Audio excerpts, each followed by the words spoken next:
This joint hearing of the Subcommittee on Oversight and the Subcommittee on Environment will come to order.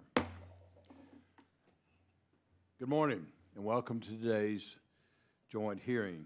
In front of you are packets containing the written testimony, biographies, and truth in testimony disclosures for today's witnesses. Before we get started, since this is a joint hearing involving two subcommittees, I want to explain how we will operate procedurally so all members understand how the question and answer period will be handled. We will recognize those members present at the gavel in order of seniority on the full committee, and those coming in after the gavel will be recognized in their order of arrival. I now recognize myself for 5 minutes for an opening statement. Today's hearing is titled Dysfunction in Management of Weather and Climate Satellites. Let me begin by extending a warm welcome to our witnesses and thank you all for appearing here today. The Committee on Science, Space, and Technology has held about a dozen hearings on weather satellites under both Republican as well as Democrat leadership, all since 2003. Continued oversight is important because these programs are important. Data from these satellites not only help one decide whether or not to leave the house with an umbrella, they allow meteorologists to more accurately predict extreme weather, military planners to more intelligently deploy troops around the world, and emergency managers to better respond to wildfires and other national disasters. Unfortunately, the programs have been plagued with problems. The Department of Commerce Office of Inspector General, the U.S. Government Accountability Office, and other independent reviewers have repeatedly assessed that the programs are at risk of exceeding costs and missing deadlines due to a myriad of issues. Citing ongoing concerns about potential data gaps for NOAA's polar orbiting and geostationary satellite programs, including a potential polar orbiting gap of 17 to 53 months, GAO added NOAA's satellite programs to its high-risk list in a report issued earlier this year. On that note, I want to take a moment to thank the GAO staff for their diligent work on this issue over the years.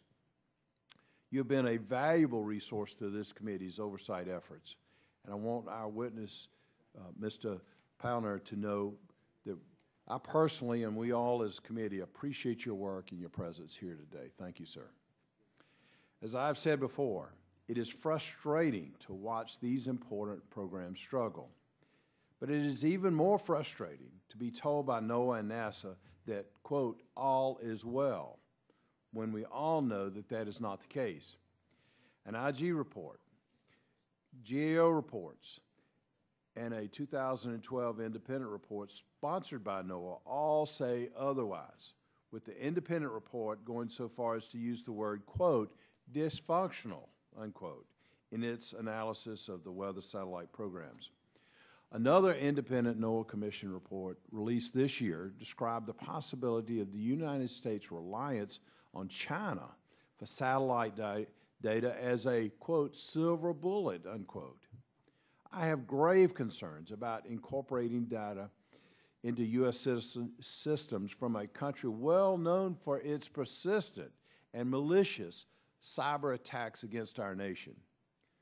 The latest life cycle cost estimate for JPSS is $11.3 billion, but it took some crafty accounting to arrive at that number. Along the way, the program went from 6 satellites operating in 3 separate orbits and carrying 11 unique sensors under INPOS, the precursor to JPSS, to now 2 satellites operating in 1 orbit, carrying only 5 sensors. Even with those downgrades, the first JPSS satellite isn't scheduled to launch until March 2017. The GOZAR program is further along than JPSS, but it too is facing a potential data coverage gap.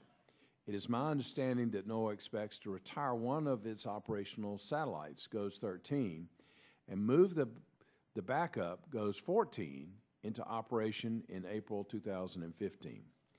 That means for at least 6 months, there will be no backup satellite, assuming GOES-R is launched in October of 2015. Recently, however, program officials acknowledged that the launch date will likely slip by 1 quarter, which could result in a delay of as much as 6 months. And the cause for the delay?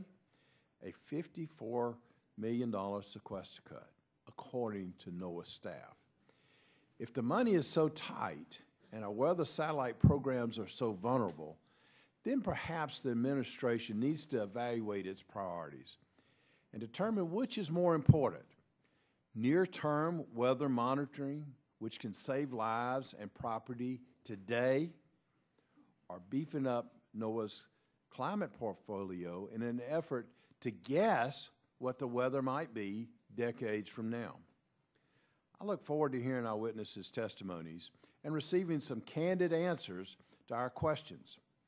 Let me also make this general observation to you all.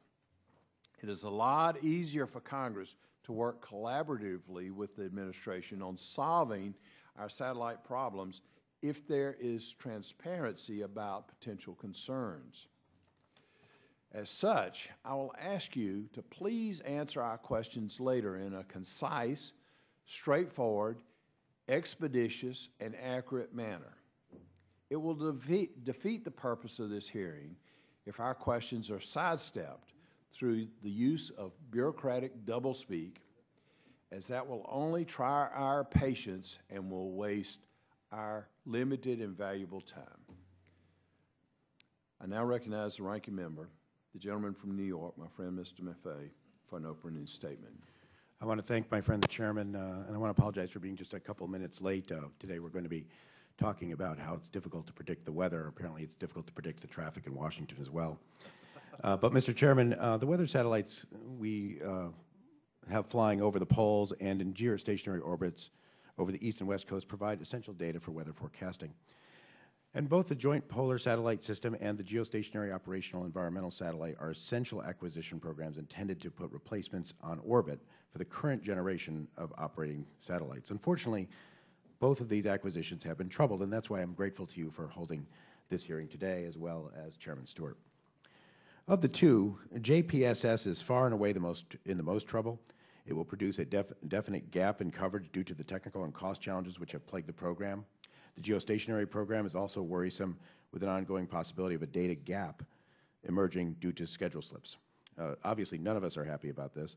However, it has been suggested in some locations that this might be something tied to the cost of doing climate science, and I don't believe this is the case. When the Obama administration took office, they inherited a crippled program already. It lacked planning and management guidance necessary to move it forward. It had experienced cost growth from $6.5 billion to at least $12.5 billion. For almost 100% of the growth, we were getting 2 satellites instead of 6, and we had jettisoned many sensors.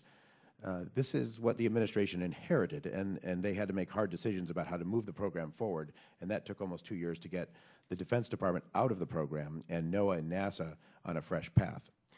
Any observer, I think, would have to conclude that the restructured GPSS program is better managed and better structured now than it was in 2008, and that we should be proud of. But there are still gaps in the management tools needed in JPSS. Again, compared to where we were between 2005 and 2008, the bleeding has stopped, and the slips do seem relatively small.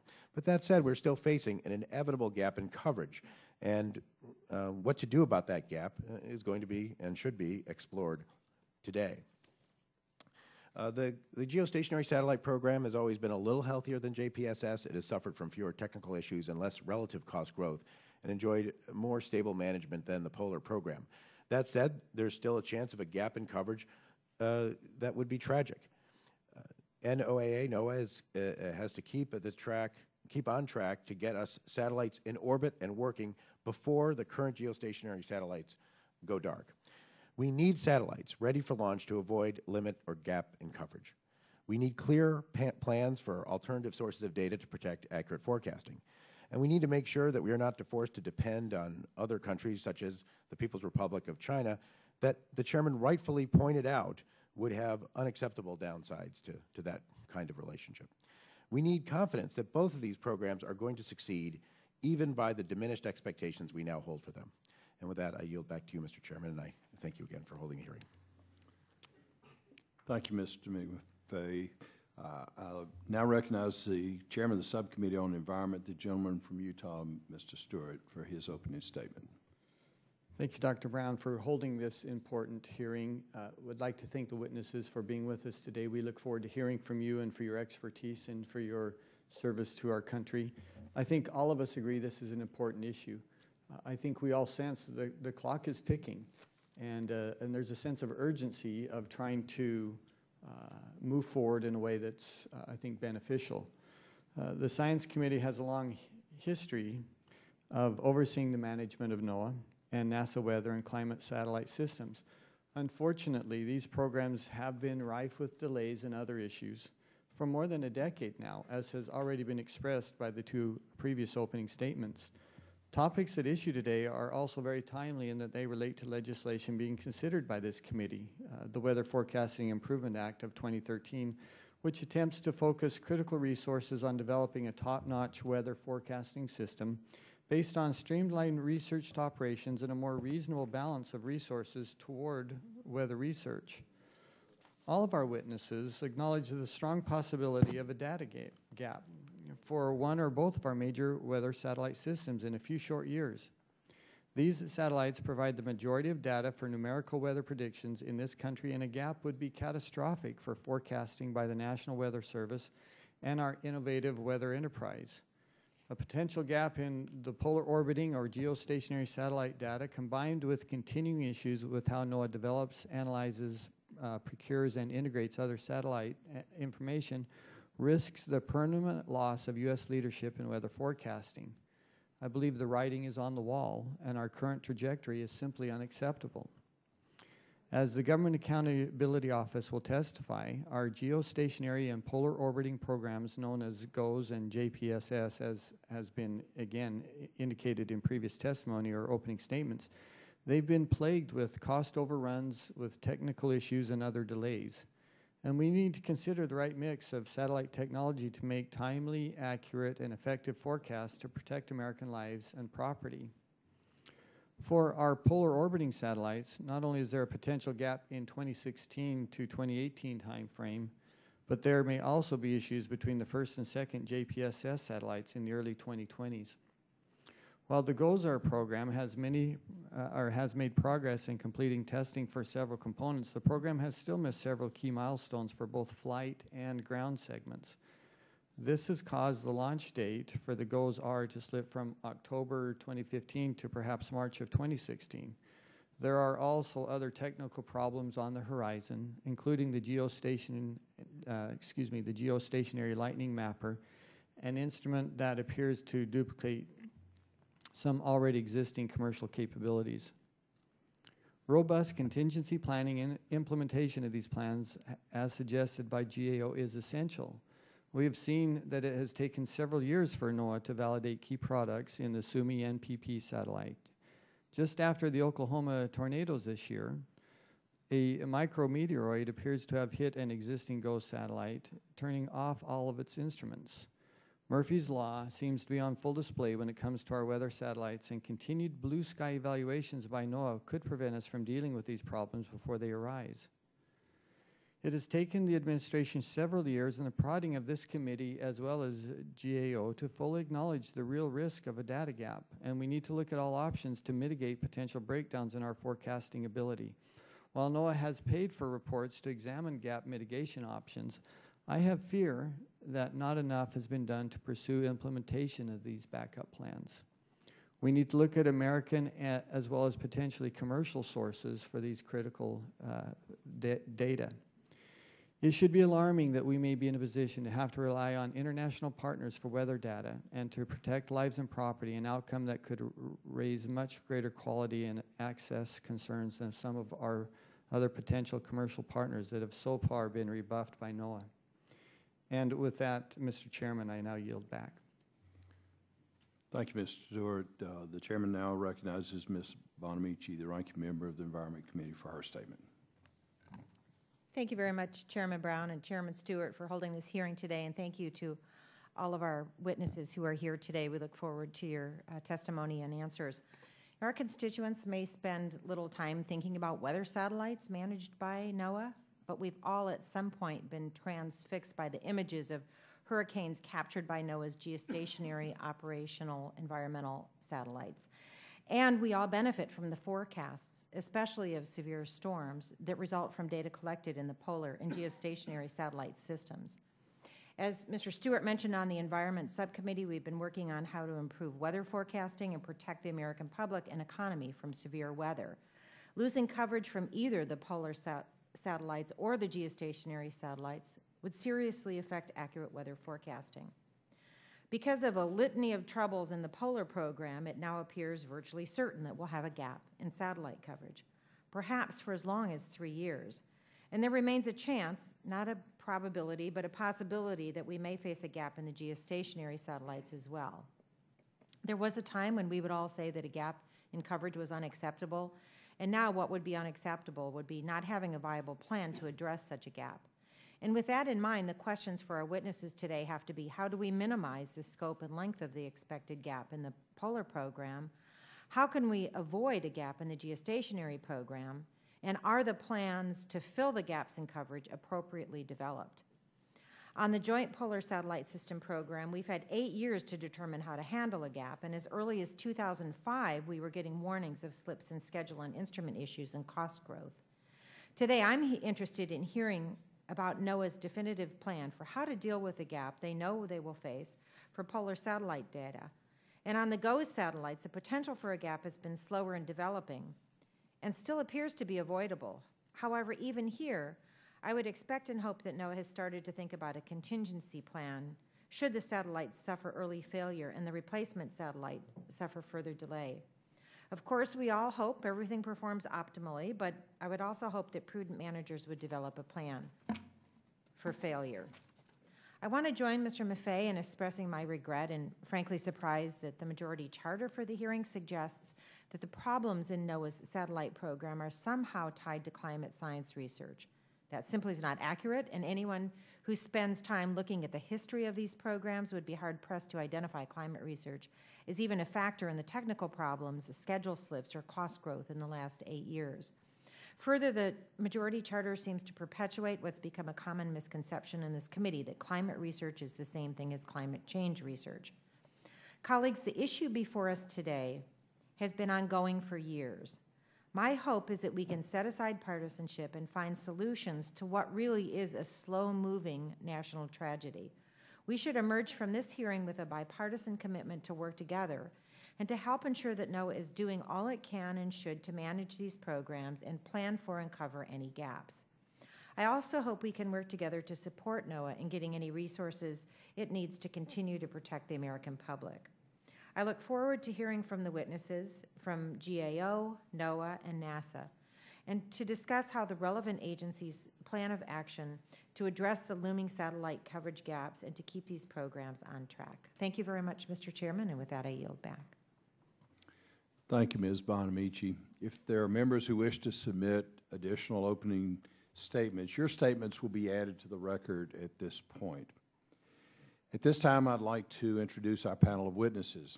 Our first witness is Mr. David Powner, Director of Information Technology Management Issues at the U.S. Government Accountability Office. Mr. Powner, welcome. Our second witness is Ms. Mary Kiza, Assistant Administrator for Satellite and Information Services at the National Oceanic and Atmospheric Administration. Welcome. And our third witness is Mr. Marcus Watkins, Director of the Joint Agency Satellite Division at the National Aeronautics and Space Administration. Welcome, sir. As our witnesses should know, spoken testimony is limited to 5 minutes each, after which, and if y'all would, please hold it to 5 minutes if you possibly can. After which, the members of the committee will have 5 minutes each to ask y'all questions. Now, it is the practice of this subcommittee to receive testimony under oath.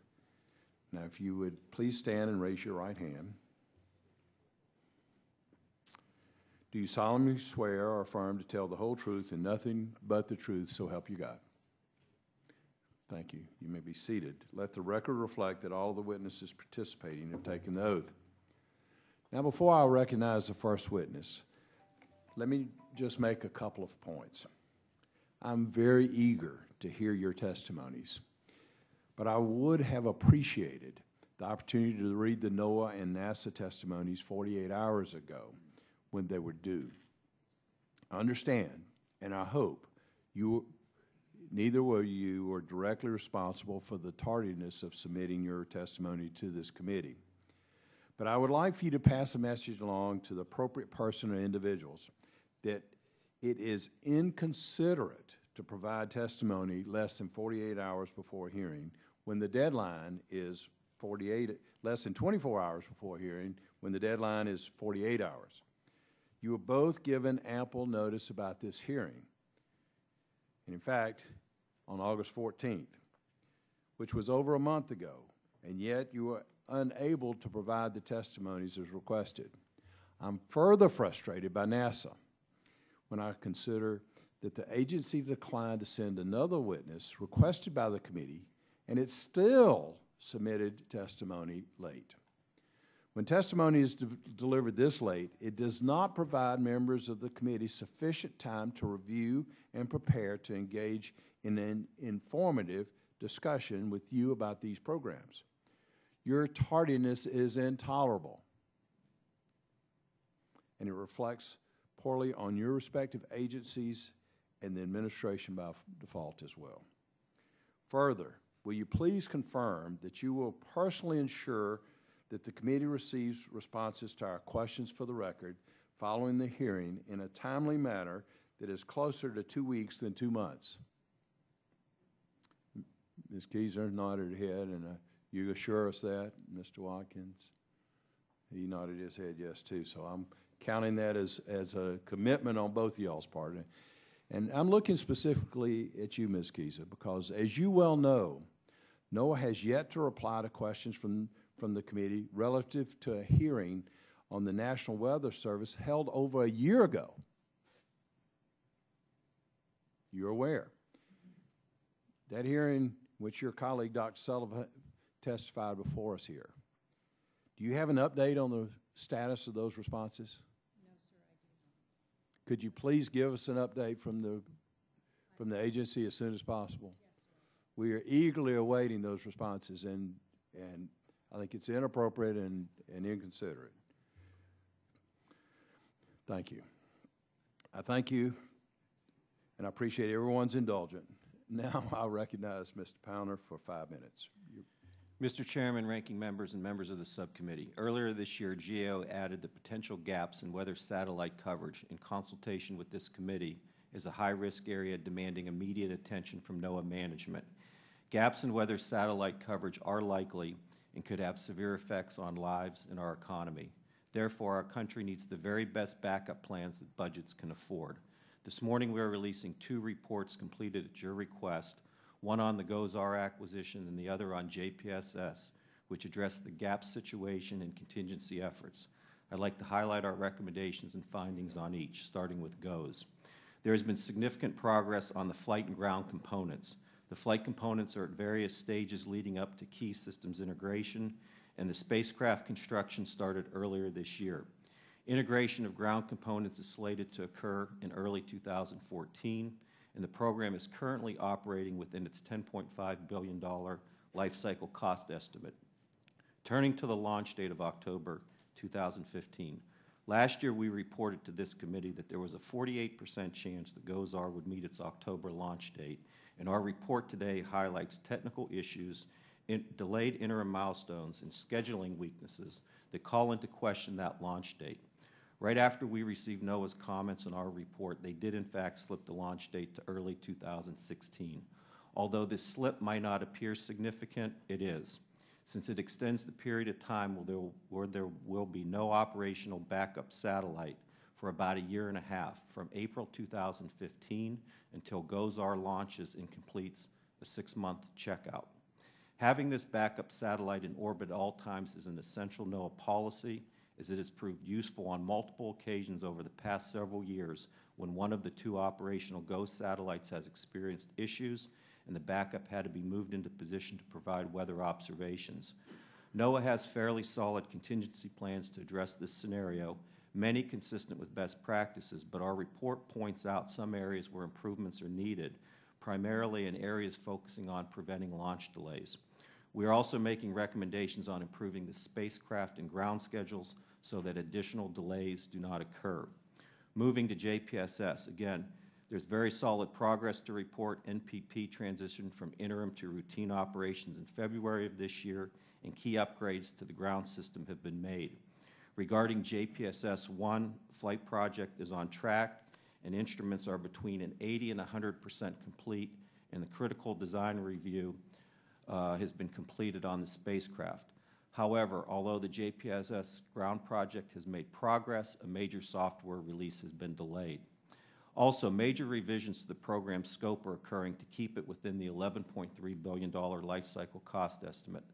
Last year, when we testified, the program was going from 14.6 to 12.9. Now it's at 11.3. That's a $3.3 billion reduction in not a very long time.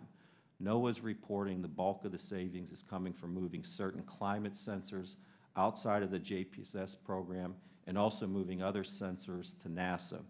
There are many uncertainties associated with these moves, namely what satellites these sensors will fly on and whether these savings will truly allow the program to operate within the $11.3 billion cost estimate.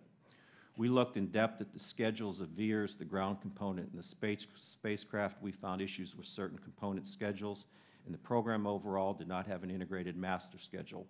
All this is necessary to stay on track for the March 2017 launch date. In addition, NOAA and NASA are reporting they have a 70% confidence that the JPSS-1 March 2017 launch date.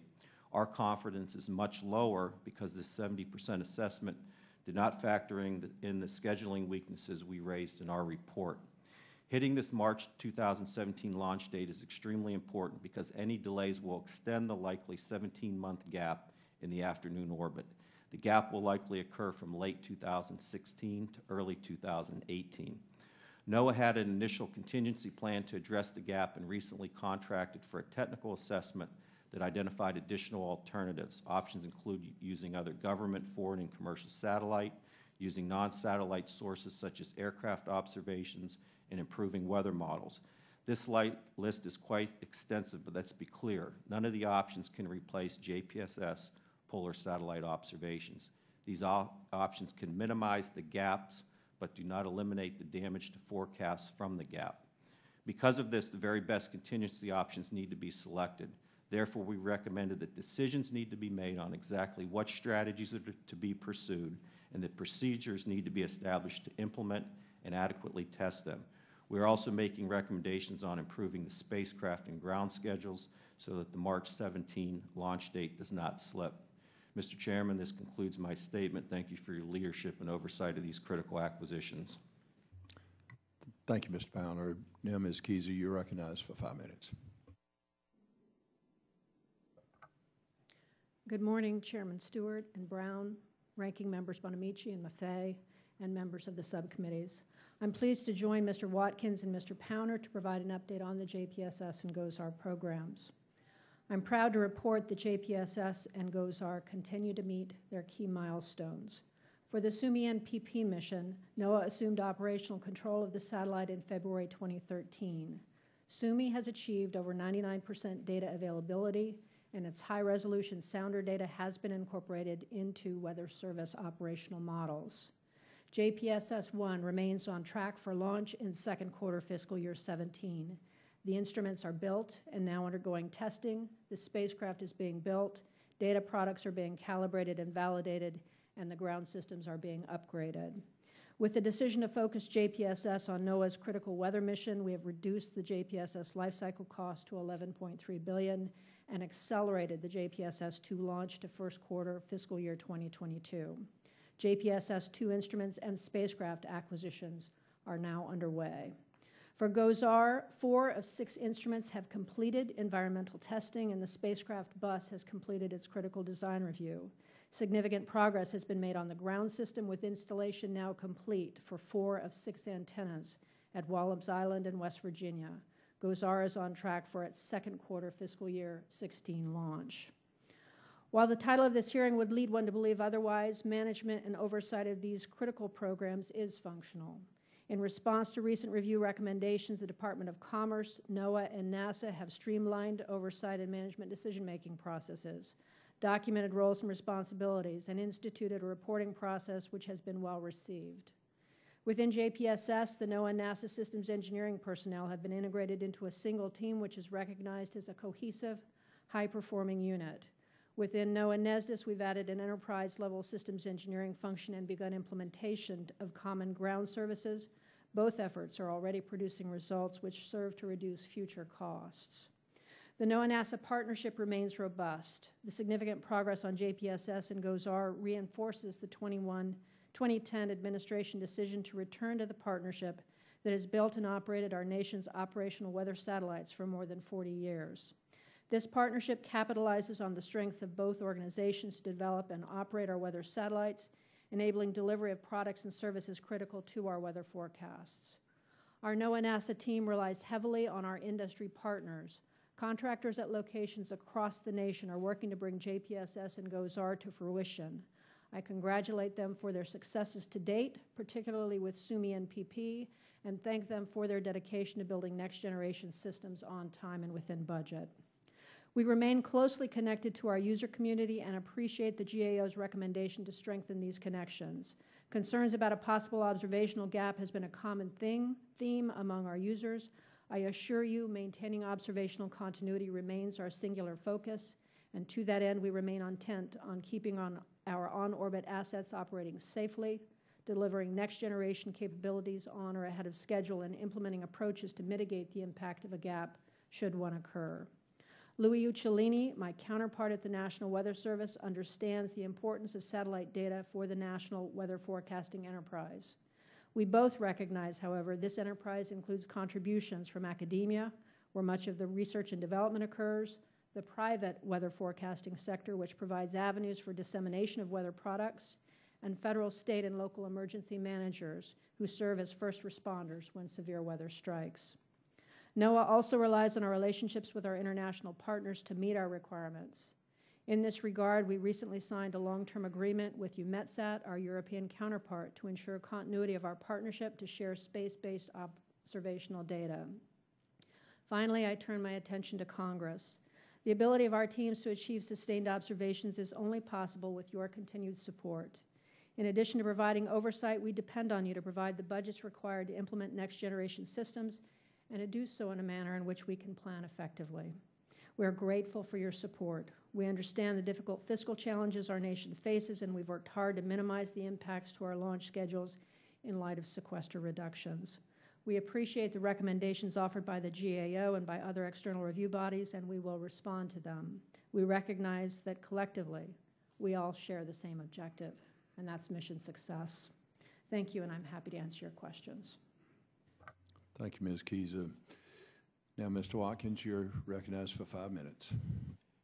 Mr. Chairman and members of the subcommittee, thank you for the opportunity to appear today to provide you information regarding the NASA role in and commitment to NOAA's Joint Polar Satellite System, also referred to as JPSS, and the Geostationary Operational Environmental Satellite R-Series, or GOZAR programs. The JPSS and GOZAR programs are critical to the nation's weather forecasting system, environmental monitoring, and research activities. NASA and NOAA have been partners for more than 40 years in developing the nation's polar and geosynchronous weather satellites. With the President's direction in 2010, NASA and NOAA returned to this successful partnership for the JPSS. The NASA Program Office for JPSS has been established and is fully staffed. NOAA and NASA have established joint agency-level program management councils to oversee JPSS and have integrated their decision-making processes to efficiently and effectively manage this cooperative activity. The NASA and NOAA teams have strengthened their working relationship over the last 3 years.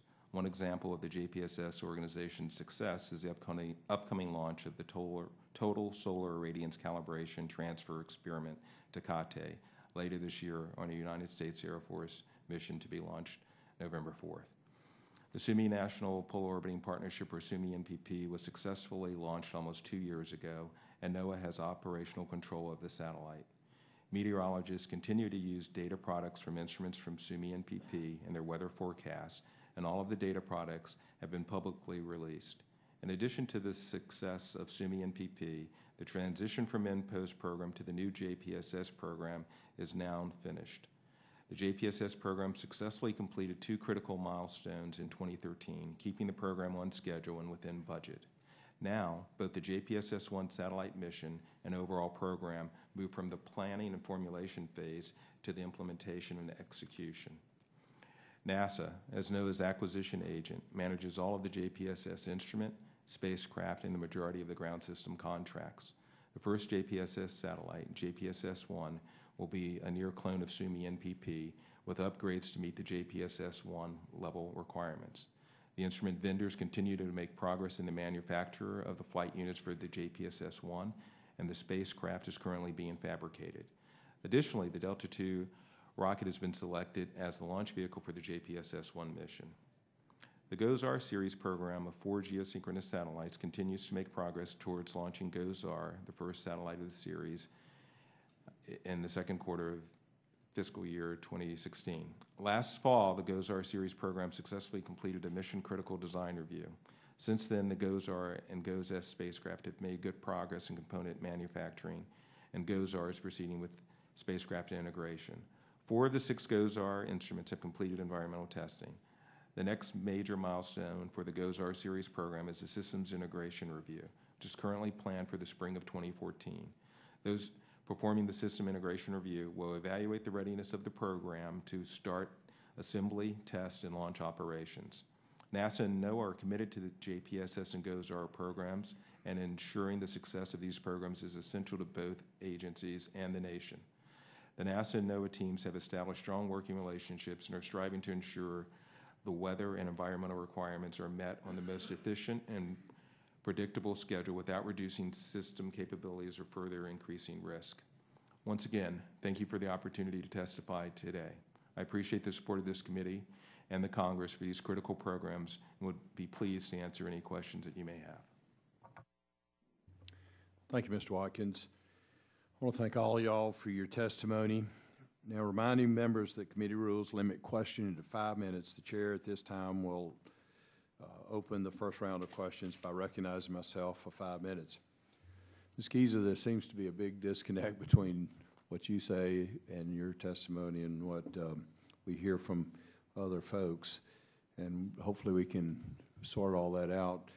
One thing we've just heard from you is the life cycle cost of JPSS is now at $11.3 billion. But the responsibility for 3 climate sensors were transferred to NASA. And NOAA has entered a new budget line item for a Polar Free Flyer program that had previously been included in the JPSS program and estimate. Please explain how these actions are not just budgeting tricks to make it appear that costs have gone down, when in reality they've been transferred to somewhere else and taxpayers are still on the hook for them? Yes, sir. In response to both congressional feedback in the President's FY13 budget, as well as an independent review, NOAA, in concert with the administration, took the actions to focus the JPSS program on the critical weather mission. In doing so, there were several activities that took place. One was transferring capabilities outside of the scope of the JPSS program.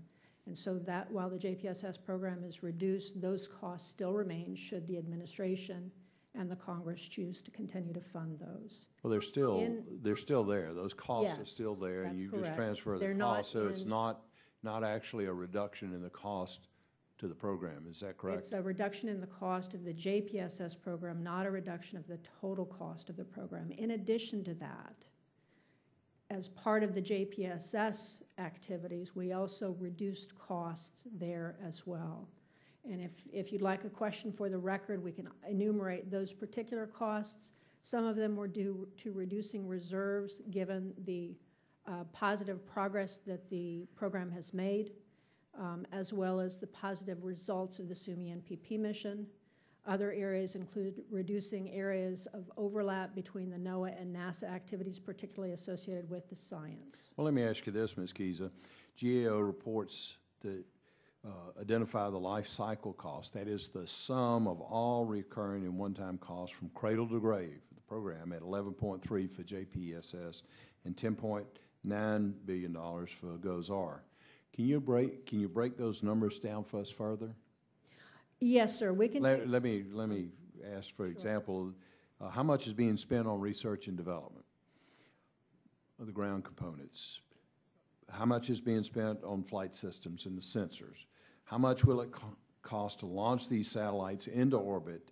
And what are the estimated annual operating and maintenance costs? Can you give us those figures? Sir, I would be happy to take a question for the record that enumerates all of those figures for both of those satellite systems. Okay, well, I'd appreciate it if you would. We're going to give you some questions to answer for the record, and if you would, please break down the cost associated with each program in response to the committee's questions. Yes, sir, those are available. Okay, Mr. Powner, JPSS is reporting a 70% confidence in its planned launch date for JPSS-1. What concerns do you have that the JPSS-1 schedule will stay on track, and what percentage would you give the program of meeting its March 17 launch date? So, Mr. Chairman, what we did is we looked in detail at various schedules with the JPSS program. One of the key sensors veers spacecraft in the ground system because those scheduling practices give you confidence that ultimately you can hit a launch date. What we found was weaknesses in some of that scheduling. We actually found veers to be stronger than the spacecraft and the ground component, which that was encouraging. When you look at the 70% confidence analysis that was done, it did not factor in all the components of the program. So our confidence would be less than 70%. We haven't done a detailed. Can you give us a number? I don't have an exact number. It's definitely less than 70%. The key here is. Is it less than 50? That's difficult. That would be difficult to say. We would have to look at those numbers with the models that they ran with that assessment, and that was our one recommendation: is to rerun that with a more realistic confidence level, factoring all these issues, ground, and all the things we found with the flight segment. Also, the key, Mr. Chairman, is this: I think these scheduling practices. We're really focused on doing everything we can to tightening up those scheduling practices so that launch dates don't slip anymore. We can't have launch date slips because any further launch date slips, like what happened on GOES, it appears insignificant. It's actually significant because it affects the backup situation. Right. That's really the focus that needs to occur. Absolutely, and particularly when you get the backup situation, you're talking about 17 months gap there, and this is intolerable. Just for good weather forecasting. My time's expired now. I recognize Mr. Maffei for 5 minutes. I thank the chairman. Mr. Powner, just following on that, were you surprised by the delay in the launch of the first GO satellite, and what issues are in play that may lead to further delays with GOES? The delay in the launch did not surprise us because last year we testified in front of this committee that there was a 48% confidence in the October 2015 launch date, and we highlighted some scheduling weaknesses. In our report this year, we talk about some interim milestones that were missed, some technical issues. The lightning mapper is one good example, and then also further scheduling issues. So the delay did not surprise us. It's difficult to overestimate the importance of weather prediction in my central New York State district. We get very bad winters, as people know, but they're quite manageable because we can predict the weather, we can get our plows on the roads, et cetera. It doesn't slow us down, in contrast to this city, which can't seem to handle one flake of the thought of a flake of snow. Everybody closes. But one snowflake will close Atlanta. Yeah, well, yeah, maybe, Almost. yeah, exactly. Yes. We'll enter that into the record. But in any event, it's extremely important, and it's obviously extremely important to the nation's economy. And as we do see more and more storms and things like that, Hurricane Sandy was devastating, and it was just the latest one. It's just absolutely vital that we get this going. So, pardon me for sort of leaving the technical stuff behind, but you know, John F. Kennedy announced we were going to the moon in 1962, and 7 years later we were there.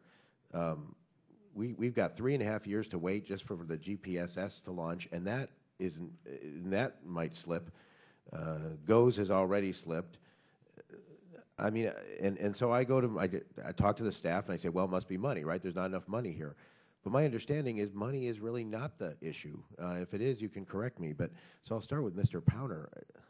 Can you educate me? Why does it take so darn long to put these things up when we're in 2013? We've been doing these satellites.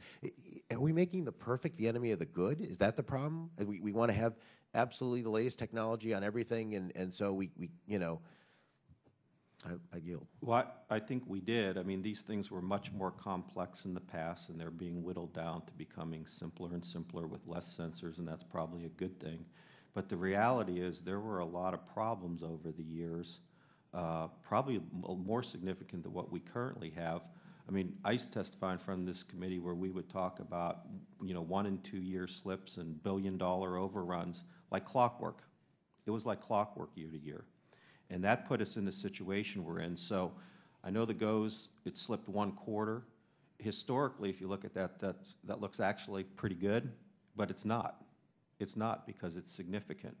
But the problem is we've built up to this point in time where all these sins of the past on with NPOs and the whole bit is catching up to everyone, and that's why we have the gap. That's why we added it to our high-risk list so it gets the right attention with the appropriate contingency plans.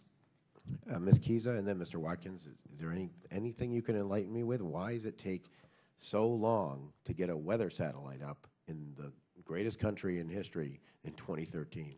I would offer that it's a combination of issues that cause it to be difficult to build these more rapidly than we currently are. First of all, these are complex systems for both GOES-R and for the JPSS system with SUMI and PP. They were new instruments, which oftentimes is more difficult when you start. However, I would contend that given the partnership that we have with NASA, our track record, particularly on GOES-R, has been very good. This is the first slip, other than a protest we had with a contract early on, that we've announced since 2007. And in fact, the team itself continues to work to the earlier date. What we've suggested is, given our reserve posture, we're committing to a date that's in the second quarter of fiscal year 2016. The team itself continues to work to the earlier date. We've had several reviews of the schedule of confidence, including the one that Mr. Powner refers to. In going through the analysis of the GOES-R system, we all agreed that the best thing to do was to continue to work to the earliest date possible, which is what this team is doing. Thank you, Ms. Kiza. And it has improved, but I do want to give Mr. Watkins a chance to explain. And are we making the perfect the enemy of the good? I don't believe that we are making perfect the enemy of the good. Again, when you're looking at these weather satellites and the instrumentation that we are carrying, the instruments are advanced.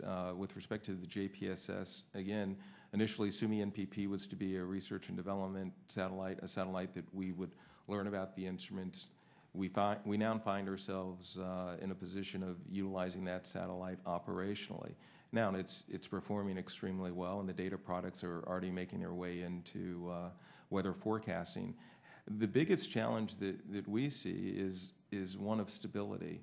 What the programs, both GOES as well as JPS, need are stable funding so that we can plan accordingly, implement the programs. If you look at the track record associated with JPSS since the demise of NPOs, we've been on schedule, even with the challenges associated with, in some cases, delayed funding, in some cases,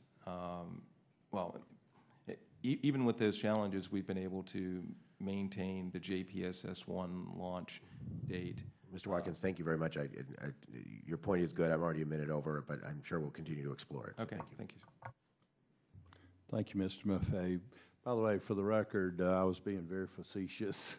Atlanta does a great job of taking care of snow when we get it down there. It's we don't get as much as y'all do in upstate New York, but I applaud what the Atlanta Public Works folks do in taking care of the snow, and it I'm just sure points out Congressman what- Lewis will appreciate the correction. I'll let him know. Well, Defend the city. it just reflects, though, how important it is for not only upper state New York, but for Atlanta and for California and for the whole country, how critical it is for us to get these satellites flying and get them on board. So thank you, sir. Now, Mr. Stewart, you're recognized for 5 minutes. Thank you, Mr. Chairman, and I have a facetious comment about Atlanta as well, but I'll forbear in order to be gracious. I appreciate the testimony from the witnesses. I appreciate some of the questioning that has taken place. And it's interesting to me, and honestly a little bit troubling to me, some of the differences in opinions or perceptions based on some of the testimony and some of the answers to the questions. You don't know, so let me share with you. I was an Air Force pilot for 14 years. I flew one of the most sophisticated weapon systems ever built. And I honestly, maybe because of that culture, I can't imagine going into a mission without a backup. It just didn't happen. And it would have been completely unacceptable if we presented a proposal or a campaign where we didn't have multiple backups. And yet, that's exactly the situation we find ourselves in now, and I think we all agree that it's a mess. And now, I'm unconvinced that this is a result of sequestration. Very clearly, this goes back previous to the last year when sequestration actually was implemented. But I don't think it's entirely the fault of this administration. I think this has been perhaps in the making for a little bit longer than that. But rather than look back, I'd like to look forward and concentrate on what we can do to mitigate some of these concerns that we have and some of the options that we have that will maybe relieve some of the pressure. As I understand it, we're basically looking at generally two options. One of them is to rely on foreign sources of data, foreign governments, particularly the Chinese, which is, I think, troubling for all of us. The second would be tapping into available commercial sources of some satellite or data capability. And I would ask maybe, well, I'd appreciate any of you who have input to that. Would commercial data purchases help NOAA avoid having to rely on foreign governments for much of this very critical data? Ms. Kiza, would you mind addressing that? Yes, that's part of the contributions that we would take advantage of. In fact, if we are in a situation where we do have a gap, and I will say that our gap situation has improved since we last were before this committee, given the positive progress on SUMI and PP, and the fact we've remained on schedule for J1 and have accelerated J2. But in the event we do have a gap, NASA and NOAA are looking at several options. And we're thankful for the funding in the Sandy supplemental that's allowing us to move forward on that. Could you share? Go ahead. Go ahead. That includes making better use of existing data, including microwave sensor data from the Defense Meteorological Satellite Program, using our cloud-impacted radiance data and using that more fully than we've been able to use it in the past, extending our current operational systems further into the future, the POSE and the MEDOP series, and making sure that we're sustaining that for as long as we are able to, and taking advantage of the new data sources that are planned for the future, including the potential of commercial data sources. Radio occultation in particular is one of interest. Okay. Let me pursue this a little bit if I could. You know, I think most of us would be much more comfortable relying on U.S. sources, commercial sources, than relying on foreign governments. Tell me the steps you're taking to prepare for that eventuality. Is the administration moving forward to say, okay, when we reach that point, because many of us suspect that we will, this is what we're doing to prepare, and are you, for example, are you letting any contracts? Are you working with any of these commercial providers right now to prepare so that we can move forward very quickly should we need to? In response to the Sandy supplemental funding that was provided in FY13, NOAA is moving out on several fronts simultaneously to do the items that I just referred to. In addition to that, we're improving our computational capability and doing operational simulations that will allow us to determine which is the best source of data to procure, whether that be through commercial or through international partnerships. So as I understand it right now, you're still just evaluating. You're not No, taking... we are in fact moving out on those activities. Okay. Those are underway. Okay. And a contracting process, is that underway? That is beginning in some of the activities, Okay. yes. And if you would like a question for the record, I could Okay. enumerate that more fully. Would either of the other witnesses have any perspective you could add to that? I have a comment on the gap situation improving. I'm not aware of the gap situation improving. NPP, if it lasts 5 years, and maybe we're expecting it to last longer than 5 years, and hopefully it will, so there's less of a gap. But that puts us in late 2016. We launch in March 2017. We have a year checkout. That gives us the 17-month gap we talk about. So our concern is we take the gap very serious so that we have the right plans in place and not downplay the likelihood of a gap. I think that's very important going forward so that we have the most robust plan in place. Well, I appreciate that, Mr. Pounder. I do, and I share that, exactly your sentiment. And I don't think it's helpful for us to, you know, as I said in my opening statement, blue sky the scenarios here. And Ms. Keys, I appreciate, and I would encourage you and the administration to continue to lean forward to looking at other options, particularly the commercial options. That may be something that could be very beneficial to us.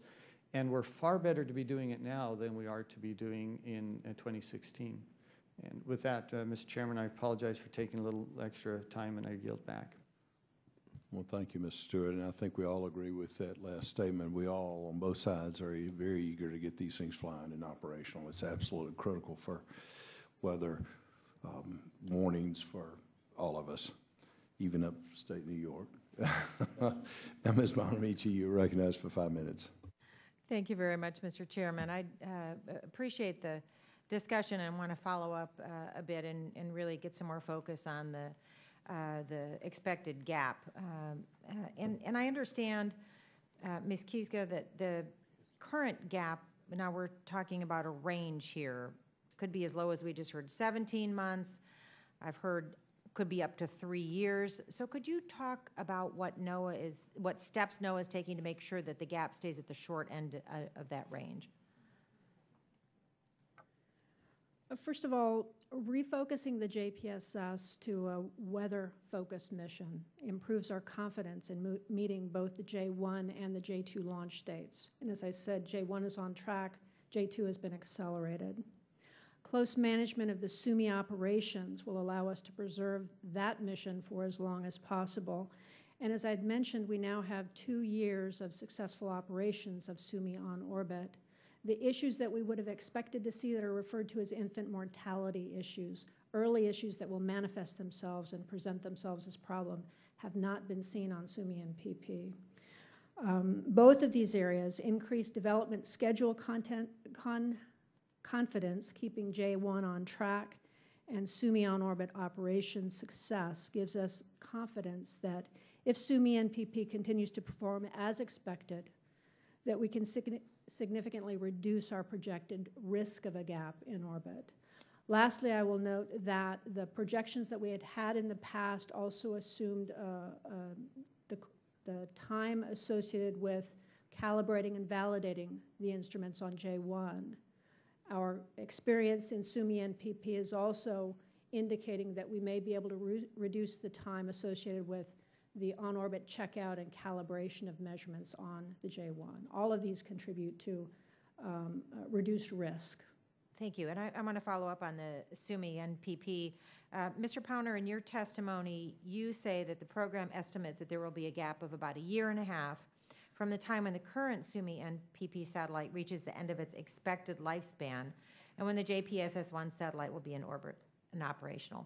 So how do you calculate the expected lifespan? And obviously it's an expected lifespan, so it could be shorter or longer. And what are you doing to plan for the entire span? So on NPP, that was a demonstration satellite that was not built with the rigor that we will have on JPSS-1. So the expected lifespan was 3 to 5 years. So the 5-year mark, we use that as okay, that's, hopefully we get the full 5 years out of it. And it could go longer, okay? We acknowledge that. But I think it's good to plan for 5 years. 5 years puts you in late 2016, If you launch March 2017 and have a one-year checkout, which is typically how it goes. Now, Mary, I'm glad to hear that hopefully you can reduce that 12-month checkout. And those are the things that we want to see.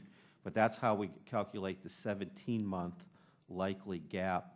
And that's on the, best case scenario in our point. Because what happens is if MPP doesn't last the full 5 years, it's longer. If JPSS1 slips, it's longer. So all of those, that's how we get this range of likelihood of the gap. But we think planning at least for a 17-month gap is prudent. Thank you. And Mr. Powner, I want to ask you another question too. In your current report or past reports, I know you've been working on this quite a long time, did you ever identify the NASA Earth Science budget allocation as a cause for delay in satellite procurement at NASA? We have not. And has trouble with climate sensors or a focus on that technology led to a delay in the satellite programs or contributed at all to the data gaps? Has trouble with the climate sensors? Not particularly. The major issue was with VIIRS. The major issue was with VIIRS if you go back historically. And thank you. And have you identified steps that might be taken to prevent a data gap from developing in the GOES program? I know in your testimony you do note that you made multiple recommendations to NOAA. NOAA has taken steps to address the recommendations. Have you identified steps or made recommendations to prevent the data gap from developing in the GOES program? so on the GOES situation, it's a little different. It's a backup. It's a gap. It's not having an operational backup capability. That's very important because prior to Superstorm Sandy, we repositioned the backup into operations. We did it again this year in 2013. So it's very important to have this operational backup.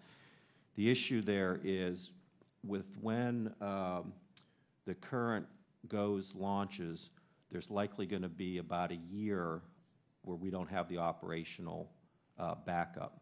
So this little slip of a quarter, which could be as long as 6 months, pushes that to about a year and a half. So there are fairly good contingency plans associated with the GOES program because they actually use them when they actually move satellites into operations. Really what you need to do is minimize any further slips in the launch of GOES so that we don't have a further issue with the backup. Thank you very much. I see my time has expired. Thank you very much, Mr. Chairman. Thank you, Ms. Bonamici. Now the chairman recognizes Mr. Rohrbacher for 5 minutes. Thank you very much, Mr. Chairman, and I appreciate the opportunity to get to know more about this program, and appreciate that some people are out there putting an awful lot of work into making sure that the American people have the information they need in a weather satellite system that will service our needs and protect us against the maladies of weather that have plagued humankind for just about, I mean, your reading of history is a reading of people whose lives were destroyed by maladies in the weather. And today we have come a long way in that. And I'd like to ask Ms. Kazaka, I'm sure hopefully I'm pronouncing that correctly, but how much is the total, how many total satellites do you have in orbit that you're looking after or looking after us? In the polar orbit right now, we have NOAA 15 and 16 are older satellites that are secondary. We have NOAA 18 as a secondary. Excuse me. And so you have 15 satellites and then another no, 16? I'm sorry. In the polar orbit, Yes. we have our primary operational satellite, which is NOAA 19. We have older satellites that remain in their orbits that are still producing data, although at degraded levels. So we have NOAA 15, 16, 18, 19, and SUMI and PP. In the geostationary orbit, we have GOES 13, GOES 14, and GOES 15. So we've got 1, 2, 3, 4, 5, 6, 7, 8 satellites that we are operating right now that are NOAA satellites. In addition to that, we also support the Defense Meteorological Satellite Program and their series of satellites. So you have 8 satellites, and right now we're in discussion about replacing how many of them? The JPSS will replace the SUMI NPP. SUMI NPP is currently operating, as is NOAA 19. JPSS will replace SUMI NPP in 2017. GOES-R will replace the on-orbit spare that by that time we likely will have positioned into a primary position, so it would replace GOES-14. Let me take this opportunity to let the committee know that all of our older satellites we continue to operate for as long as possible. The geostationary satellites, for example, GOES-13, 14, 15, they're designed for 10-year lives. We typically operate them until we have no fuel left. So the end of fuel, the depletion of fuel for GOES-13, for example, is in the 2021 timeframe. For GOES-14 and 15, it's in the 2024 timeframe. So we're here discussing replacing two today. We are replacing the plans are to replace the primary spacecraft Right. when their primary missions are complete For and two. most likely For when two. they're degraded. Two satellites. Yes. And you were just telling us now that there may be a need quickly when this fuel runs out to either replace or refuel these other. No, what I'm suggesting is that we use our older satellites for as long as we can. Right. They are not our primary satellites, they become secondary. And that our current constellation that's in orbit, we will continue to fly those as long as we have fuel and the instruments are operating. Right. But you expect that fuel to run out within a number of 5, 6 For the years. geostationary satellites, if the instruments continue to perform and the satellite continues to perform, Okay. the fuel will last long past when GOES-R would be launched. Okay, I've got to, I guess, get moved forward. Thank you for Sure. for clarifying this for me. This is a very expensive program, but a program that provides a very important and valuable service. I would think that there have been other valuable services that government has provided in the past that have evolved into private sector services. And we want to especially, of course, encourage that at a time when the government has such a huge deficit that would help having the private sector put investment in where government was the sole provider before. There seems to be, and we had a nice discussion in my office the other day, and it just seems to me, and listening today and reading about this, that there is a hesitancy about purchasing commercial data and thus evolving into a situation where the commercial companies could actually play a much greater role. At the same time, it's important to note that a commission study by NOAA suggested that maybe this gap, for example, could be handled, or one way to confront it, you call it the silver bullet solution, is to rely on data from Chinese government satellites. It seems to me that it's a pretty misplaced set of values here when we're more interested in Chinese satellite data, and we are hesitant to use commercial data from our own American companies. And thank you very much, Mr. Chairman. Thank you, Mr. Robaca. Now, Mr. Posey, you're recognized for 5 minutes. Thank you, Mr. Chairman. Ms. Keyes, I understand that the GOES-R ground system continues to make some very good progress toward the ground readiness date, and wondered if you could give me some examples of the progress, how the installation antennas at Wallops and Fairmont going. Yes, sir, I'm happy to do that. The GOES-R ground system has made excellent progress. The release of the Mission Management Core ground element has been delivered to the NOAA Satellite Operations Facility in Suitland, Maryland. 4 of the 6 new antenna structures have been completed. These are at the Wallops Flight Facility in Wallops Island, Virginia, and at our remote backup site in Fairmont, West Virginia. And the GOES-R ground system did complete its critical design review last July. Good, thank you. Also, what about the initial mission management software?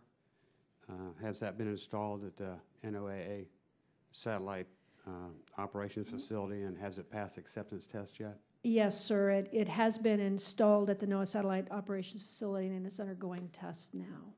Okay. Mr. Watkins, I read recently that, I guess last month, the end of last month, first of this month, we missed on our orbit by 2 weeks gamma ray burst from the sun that would have knocked out quite a few of our satellites and perhaps taken down our power grid.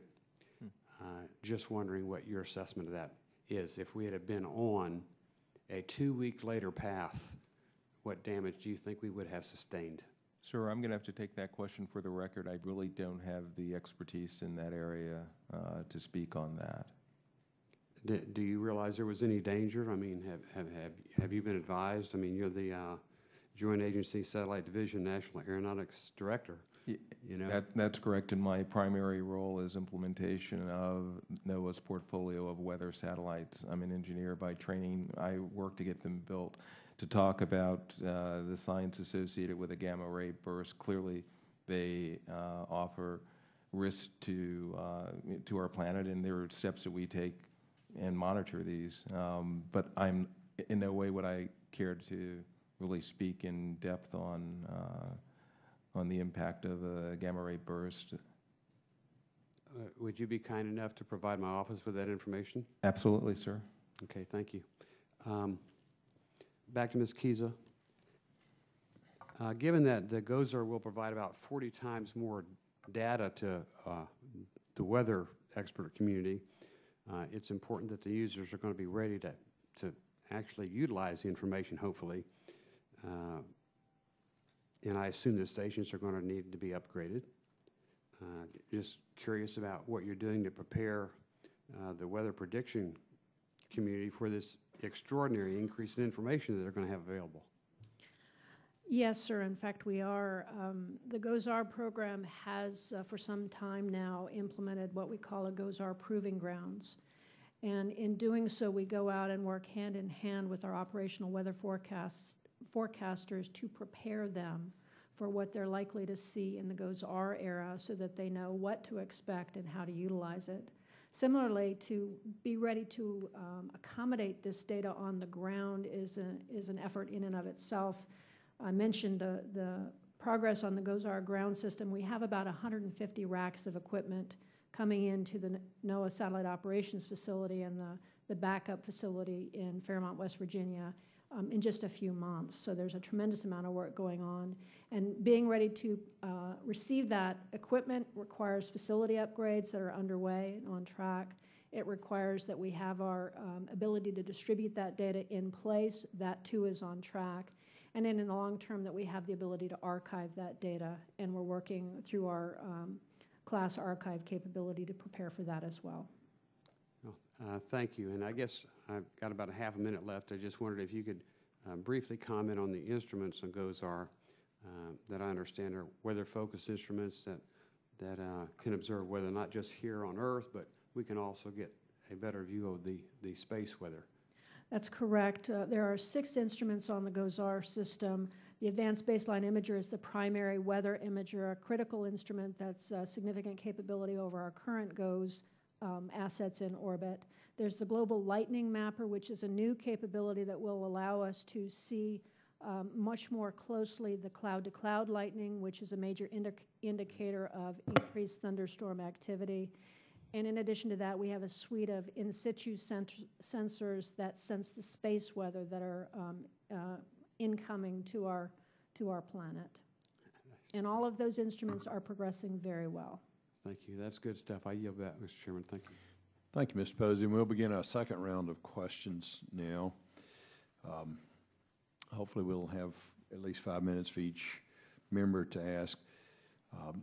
Ms. Kiza and Mr. Watkins, following up on questions from Mr. Stewart as well as Mr. Robacher about this so-called silver bullet that Riverside Technology and Integrity application stated, utilizing Chinese data as they say it's a silver bullet. This implies that this provides an immediate and a definitive solution to a complex problem. Are you looking for this so-called Chinese silver bullet? Mr. Stewart was asking about commercial utilization, and so was Mr. Rohrbacher. Do you both agree with this characterization? Are you looking to the Chinese silver bullet? And what, if any, concerns that you would have about such collaboration? Ms. Keyser? As you mentioned in your opening statement, security concerns exist with the use of Chinese data in the event of a gap. We're obviously very sensitive to that. NOAA believes that this would be a whole-of-government decision involving national security staff. Are you counting upon that, Ms. Keyser, though, for the Chinese data? No, sir. As we've indicated already, we have a host of activities underway beyond use of other international assets that we're actively exploring. Well, I certainly hope so. I hope that's not even a consideration. Mr. Watkins? I have nothing to add, sir. Mr. Powner, do you have anything to add to that? Well, we would agree that the security concerns, also availability concerns, I think are a big issue going that route too. I mean, there's security concerns, but the availability issue, when it is in fact available, if you went that route, needs to be strongly considered. I certainly hope so. We've seen a lot of cyber attacks from China, and it's a very strong concern of mine personally, as a member not only of this committee but Homeland Security Committee, about what's going on from China, and they're attacking us, and utilizing them as a silver bullet is absolutely not appropriate, and I hope y'all will look to other sources and put in policy that's going to look to the commercial sources as well as backfilling all these gaps and problems that we see. Now, Mr. Powner, have NOAA or NASA satisfied GAO's inquiries concerning the new structure, budgets, and timeline for the JPS and the GOZAR programs? Yeah, I think we're in alignment on what needs to be done, what the current budget is and the schedules and that type of thing. Our big push, Mr. Chairman, is that tightening up the management of those schedules, the integrated master schedule with JPSS and the component schedules. We're in the weeds with them on this, but it's important to be on the weeds so that they stay on that March 2017 launch date. Well, this is a weedy problem, and it's something that we need to fill, because I'm very concerned. I think all of us are concerned about these gaps. Mr. Watkins, does NASA have any concern about NOAA's proposal to shift climate sensors to you guys?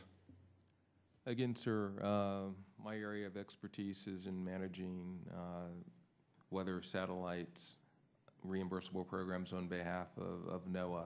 Well, if you could answer that question for us in the questions for record. Yeah. Can you answer this?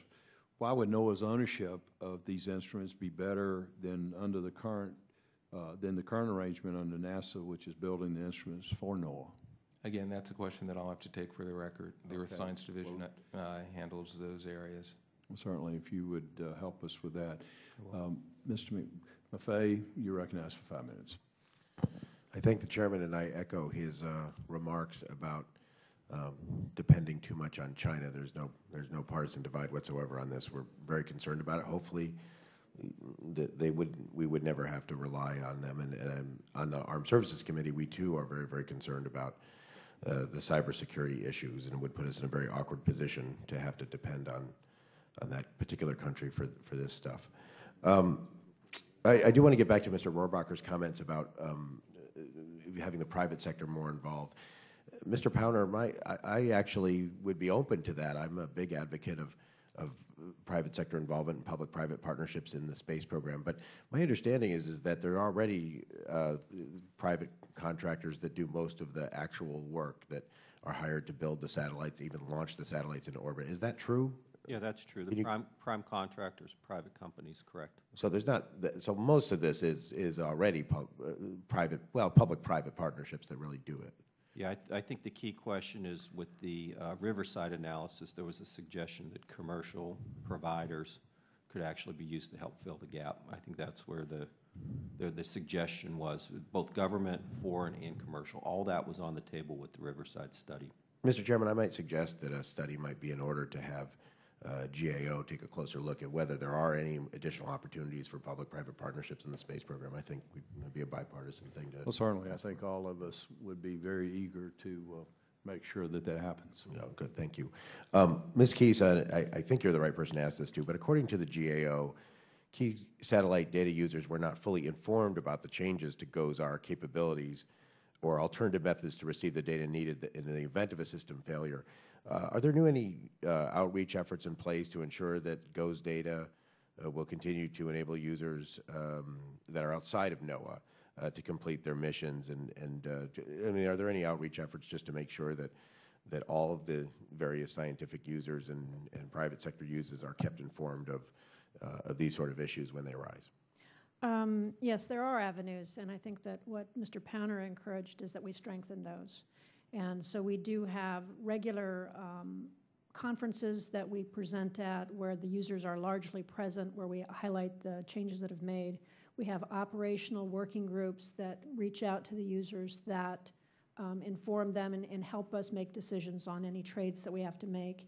In addition to that, and in response to the recommendations of the GAO, we're working with the Office of the Federal Coordinator of Meteorology to reinstitute a committee that had been in place prior to NPOS as an additional method of reaching out to other agencies and their users to ensure that they're kept abreast of how our programs are progressing. Mr. Watkins, how has the sequester affected your agency's ability to implement these weather-related programs? So all of our funding is received via our partners, NOAA, and so clearly sequestration has had an impact on our ability associated with a stable funding, which is what we need in order to adequately be able to build operational weather satellites. Ms. Keys, same question to you, and do you have enough flexibility in order to at least keep everything on track? How's that affecting you? As I'd mentioned in my oral testimony, we've worked hard in the face of sequester reductions received in 2013 to try to maintain the launch schedules. We were able to do that with the JPSS, keep JPSS-1 on track.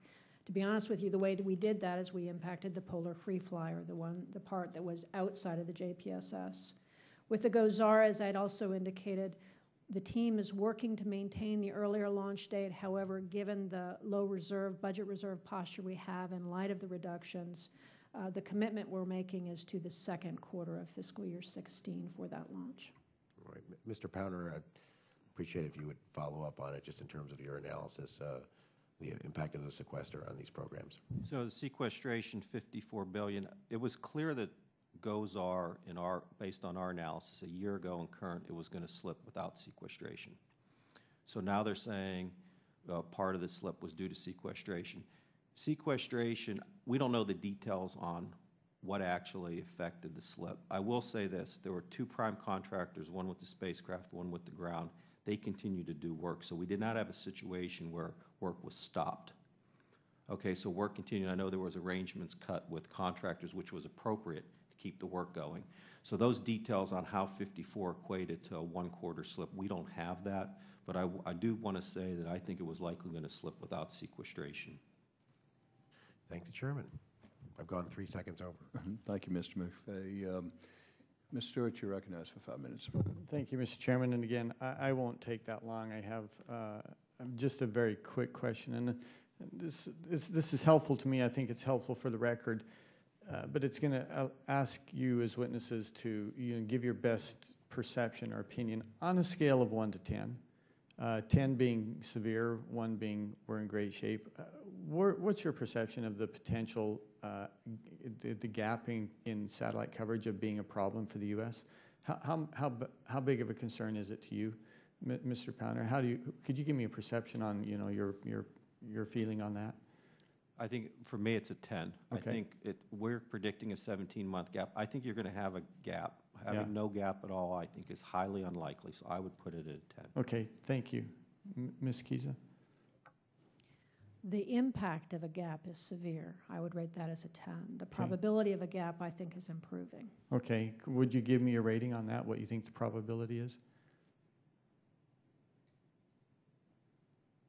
I would say, given the progress we've made and the operations on SUMI and PP, I would rate it as a 5. A 5. And Mr. Powner, your rating was both on the severity and also the likelihood. Is that true? Correct. Okay. Mr. Watkins? I think I'm for the JPSS program, given that SUMI and PP has been operating on orbit without any infant mortality issues, given the fact that I have confidence in the schedule associated with JPSS 1, I would probably give it a 4 or 5. Okay. And that's on the likelihood, Yes. not on the severity, should we encounter a gap? No, Yeah. no. Yeah. That's on the likelihood. The severity Yeah. is huge. Yeah, I hope that you who are more optimistic are right. I'm afraid that you're not. I think it's, in my opinion, much more than a 5. I think it's almost inevitable. Let me ask you one other question using the same kind of format. What do you think are the best options? Do you think that the commercially available data is the best option? That should be the direction we're leaning, or should we be leaning towards foreign sources? Mr. Powner?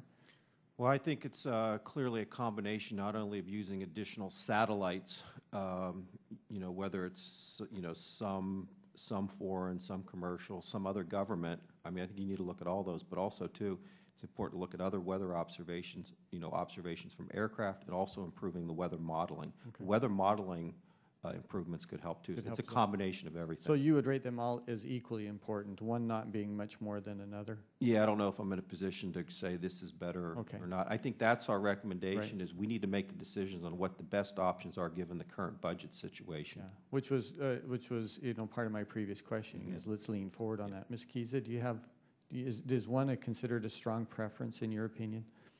My strongest preference is to keep these programs funded, keep them stable so that these teams can execute.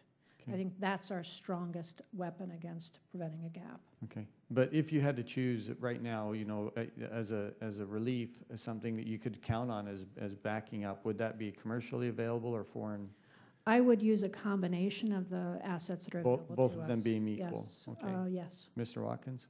Again, I believe that we need to remain as focused as possible on trying to get this, Right. meeting our overall schedules and deadlines associated. Understanding that, but if that weren't to be the event, what would be your preference for the primary backup? I think we would be looking at everything, and I would defer to the expertise of NOAA Okay. to meet those needs. All right, thank you. And I yield back.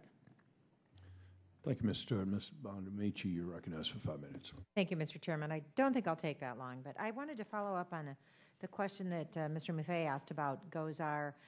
Ms. Kiza, the cost estimates on JPSS have gone up and down, of course, in recent years. At the high point was projected to be about $14.6 billion. Now it's down to $11.3. Could you talk a little bit about how you've folded the key users and stakeholders into the process to ensure that the essential functionality was not sacrificed in the search for savings? Yes, ma'am. As we establish our requirements for the JPSS program, we work very closely with all of the major line organizations within NOAA, the Weather Service being obviously the primary line organization, and assure that the requirements trades that we are addressing are keeping their highest priority requirements intact. Those are referred to as the key performance parameters.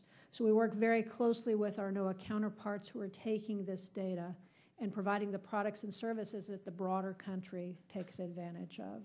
In addition to that, as we go through these trades, there are multiple opportunities to have dialogue with the broader community, and we regularly engage in those forums.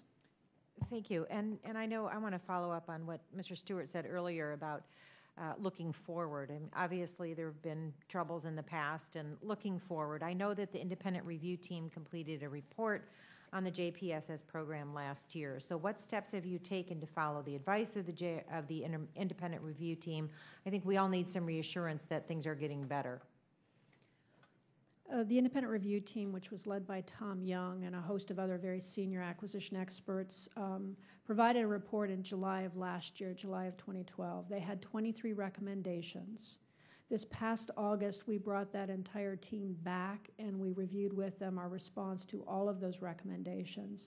I think it's fair to say that they were pleased, quite pleased with the progress that has been made. They've identified a couple of areas that they want additional detail in, and we're scheduled to provide that information to them, and they are projecting to have a report available in the November timeframe. Thank you very much. And I yield back. Thank you, Mr. Chairman. Thank you, Ms. Bonamici. I thank the witnesses for y'all's valuable testimony today, and I thank the members for their questions. Members of the committee may have additional questions for you guys, and I ask that you respond to those questions in writing, and please do it as expeditiously as possible. Let me remind you that everyone's responses to our questions are expected in a very timely manner. I'm not unreasonable, and I can permit a delay of a week or two, but delays that extend for over 1 year are totally inexcusable and intolerable. The record will remain open for 2 weeks for additional comments and written questions from members. Thank you all so much. The witnesses are excused, and this hearing is adjourned.